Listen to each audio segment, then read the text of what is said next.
Hey everyone, welcome to today's explainer on Communicative English. We're diving straight into Unit 1A, Types and Models of Communication. So whether you're a BA first-year student gearing up for exams, or just someone fascinated by the hidden mechanics of human interaction, you are in the right place. We're going to unpack exactly how communication actually works, categorize its different forms, and map out the key theoretical models. Seriously, mastering this stuff is absolutely crucial, not just for acing your university exams, but for giving you a massive advantage in real-world communication. All right, let's jump right in. So here's our game plan for today. We'll be tackling this in 4 quick steps. First, the communication process. Next up, types of communication. Then, models of communication.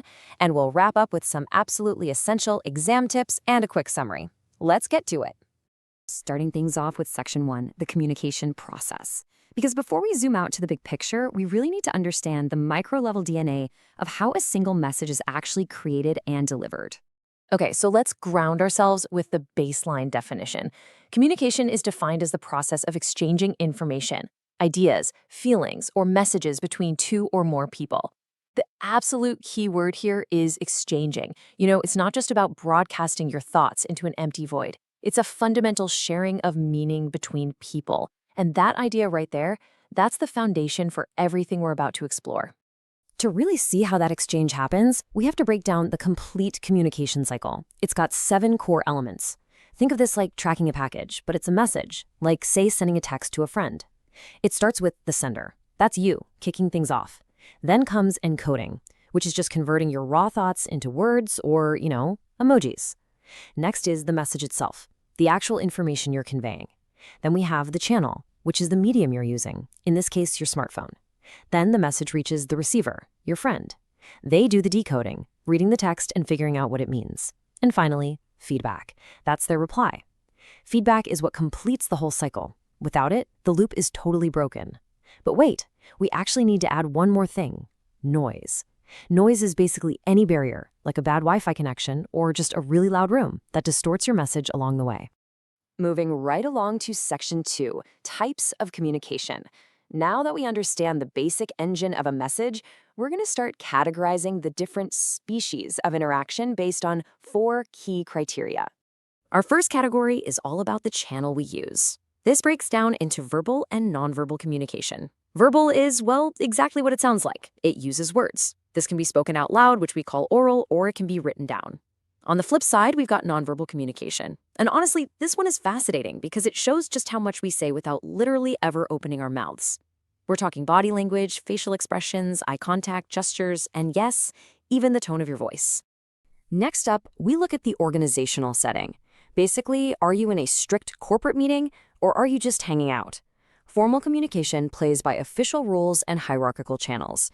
Think of official university notices, structured reports, or those carefully drafted emails you send to your professors. Contrast that with informal communication. This is totally casual, no fixed roles. It's you chatting with your classmates in the hallway. Actually, fun fact, in organizational studies, this informal network is super common and famously known as the Grapevine. Our third criteria focuses on the direction of flow within a hierarchy. When information drops vertically from top to bottom, we call it downward flow. This is when higher authorities communicate down to subordinates, like a professor giving a lecture or instructions to the class. But when that flow flips and goes from the lower levels back up to the top, that's upward flow. A perfect example of this, whenever students submit feedback forms to the university administration.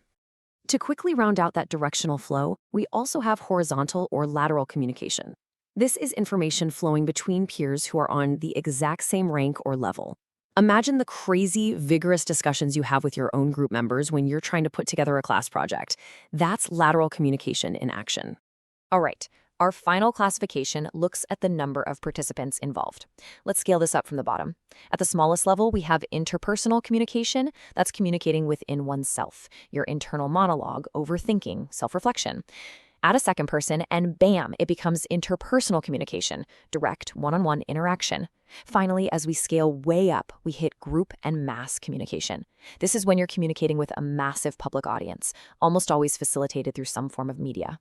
And that brings us to Section 3, Models of Communication. We've got the cycle down, we know the types, but now we're looking at theoretical models. These basically map out the larger ecosystems of human interaction. So let's break down the three primary models. First up is the linear model. This one views communication as a straight, one-way street. Information just flows from sender to receiver, period.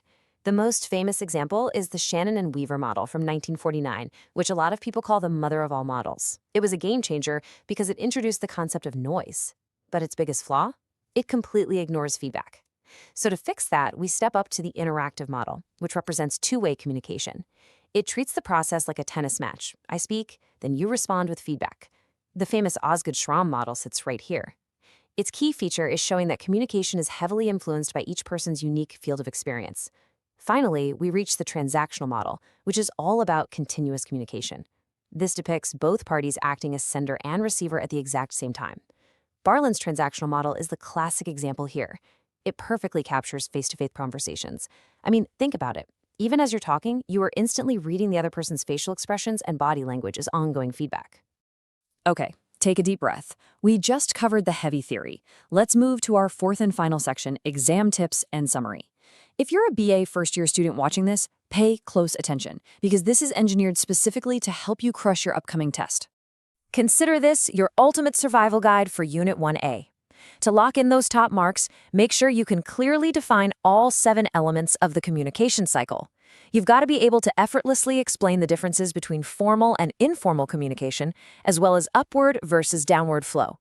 Also, definitely remember the evolution of those structural models, from linear to interactive to transactional. But here is my absolute biggest tip for you. Always draw diagrams in your long answer questions. Literally sketching out the Shannon and Weaver model or the communication cycle flowchart proves to the examiner that you truly grasp these visual frameworks. It is absolutely the best way to secure maximum points. And that officially wraps up our explainer on Unit 1A. But before you take off, I want you to chew on this for a second.